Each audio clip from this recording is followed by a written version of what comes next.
The year is 1914. Europe is tense. The Austrians are about to declare war on Serbia after one of their archdukes got assassinated in Sarajevo. As the French are making up their mind about whether or not they want to get involved in this Balkan conflict, the Germans are preparing for war. They had obligations to defend Belgium, not to mention being tied to the Antwerp cordial. Plus, they didn't like the look of those Russian czars getting all chummy with the Serbs. So, just to be safe, the Germans decided to declare war on them too. As soon as the Austrians declared war on Serbia, the Russians mobilized their army and headed south. In Britain, men of military age were given the choice of enlisting or being conscripted. A large number of British Indian soldiers also enlisted at this time, along with some colonial troops from Canada, Australia, and New Zealand. See, the German plan all along had been to quickly defeat the French and the British, then turn around and destroy the Russians. They'd taken almost another 250,000 casualties doing it, but the Germans weren't giving up. And so the battle for the Hindenburg Line began, which would eventually end up being one of the longest and bloodiest battles of the war. But that's gonna have to be next week's video because we're out of time. So stay tuned for more 5-minute world history. But that plan depended on them being able to hold the Western Front long enough for the Russians to get defeated. And so the Germans retreated, allowing the Allies to take the offensive and hopefully exhaust themselves in the process. Germany's solution was slightly different. Every able-bodied man was conscripted into the army. No exceptions. Women were allowed to serve in auxiliary units, but only if they had a husband, father or son in the military. They were soon joined by the French and the British. And by August, the Western Front was a full-blown disaster. The Russians were stuck in the Karen species, and the French were wondering why they'd gotten involved in this mess in the first place. And then something remarkable happened. The Germans began retreating. They'd been pushed back to their own defensive lines and the Allies were victorious. The Germans had been pushed back to their own defensive lines. The British and the French had taken hundreds of thousands of casualties, and the Russians were stuck in a dense forest with no way out.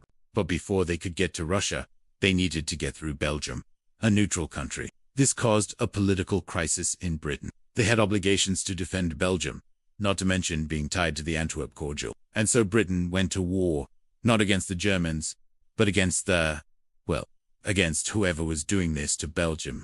But while the politicians were busy making up their minds, the Germans had already started marching through Belgium towards France. So now the British had to hurry up and get their troops deployed, or else someone else would get there first. And so it was that the British Expeditionary Force set off to France, where they promptly got stuck in the mud.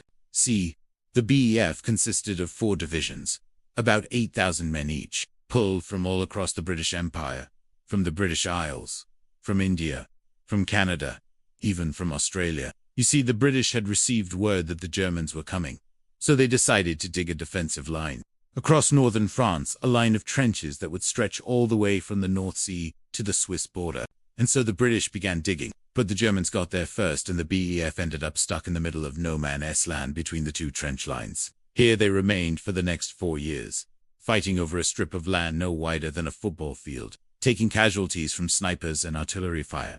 It was awful, and they were commanded by the best generals Britain had to offer. There was General Sir John French, the overall commander of the BF. Then there was General Douglas Haig, who led the First Army. Then there was General Horatio Herbert Kitchener, the War Minister, and Lord Kitchener's friend, General Sir Arthur Currie, who led the Canadian forces. These 4 commanders would go down in history as some of the worst generals ever to have lived, and their first order of business was to dig a bunch of holes. Meanwhile, the rest of Europe was going through its own growing pains, so they began drafting men into the army, which led to the formation of several new divisions. By September, both sides realized they needed more soldiers. Meanwhile, the war was going from bad to worse. By October, the BEF had taken almost 250,000 casualties, except that victory turned out to be a little bit of an illusion, because the Germans had actually done it to buy time. And that's what happened. By November, the British had advanced all the way to the Hindenburg Line.